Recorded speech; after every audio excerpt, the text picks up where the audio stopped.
Hi friends, எல்லாருக்கும் வணக்கம். செல்வி Halbert cooking சேனலை சப்ஸ்கிரைப் பண்ணுங்கள், லைக் பண்ணுங்கள், ஷேர் பண்ணுங்கள், கமெண்ட் பாக்ஸில் கமெண்ட் பண்ணுங்கள். வாங்க இன்றைக்கி நம்ம கொண்டக்கடலை அப்பளம் கூட்டு எப்படி பண்ணலான்றது பார்க்கலாமா? வாங்க வீடியோக்குள்ளே போகலாம்.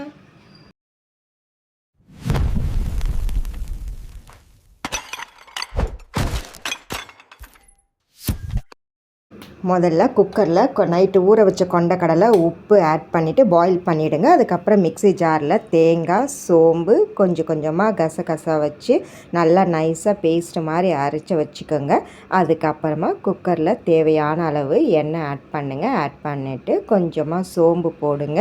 சோம்பு கொஞ்சம் நல்லா ஃப்ரை ஆகணும், அது வரைக்கும் வெயிட் பண்ணுங்கள். அதுக்கப்புறமா கருவேப்பிலை ஆட் பண்ணுங்கள். கருவேப்பிலையும் நல்லா பொரிஞ்சு வந்த உடனே நம்ம பெரிய வெங்காயத்தை ஒன்று கட் பண்ணி வச்சுருக்கேன், அதையும் போட்டு நல்லா ஃப்ரை பண்ணுங்கள். அப்புறம் இடித்து வச்ச இஞ்சி பூண்டு வச்சுருக்கேன். நான் இஞ்சி பூண்டு பேஸ்ட்டு போடலை, இடித்து வச்ச இஞ்சி பூண்டு தான் போட்டிருக்கேன். அதையும் ஃப்ரை பண்ணிவிட்டு ரஃப்பாக கட் பண்ணி வச்சுருக்கேன் ஒரு தக்காளியை போட்டு நல்லா ஃப்ரை பண்ணிவிடுங்க. அதுக்கப்புறமா கொஞ்சமாக மிளகாய்த்தூள் காரத்துக்கு ஏற்ற மாதிரி எடுத்துக்கோங்க.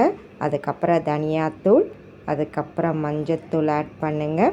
ஆட் பண்ணிவிட்டு கொஞ்சமாக கரம் மசாலா ஆட் பண்ணுங்கள் ஃப்ரெண்ட்ஸ், ரொம்ப வேண்டாம், கொஞ்சமாக போதும். அதையும் போட்டு நல்லா மிக்ஸ் பண்ணிவிட்டு பாயில் பண்ண கொண்டக்கடலையை போட்டு நல்லா மிக்ஸ் பண்ணுங்கள். அரைச்சி வச்ச தேங்காயும் ஊற்றிடுங்க ஃப்ரெண்ட்ஸ். ஊற்றிட்டு உப்பு தேவைக்கேற்ப நீங்கள் ஆட் பண்ணுங்கள்.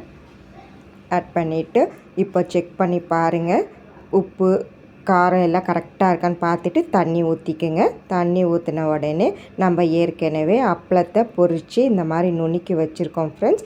இதையும் போட்டுட்டு மிக்ஸ் பண்ண வேண்டாம், நீங்கள் குக்கரை போட்டு மூடிட்டு ஒரே ஒரு விசில் மட்டும் வச்சுட்டு நீங்கள் ஆஃப் பண்ணுங்கள் ஃப்ரெண்ட்ஸ். வீடே கமகமன் ஒரே வாசனையாக இருக்கும் ஃப்ரெண்ட்ஸ். இறக்கி வச்சு பார்த்தீங்கன்னா கொண்டக்கடலை அப்பளக்கூட்டு ரெடி ஆகிடும். நீங்களும் ட்ரை பண்ணுங்கள். தேங்க்யூ.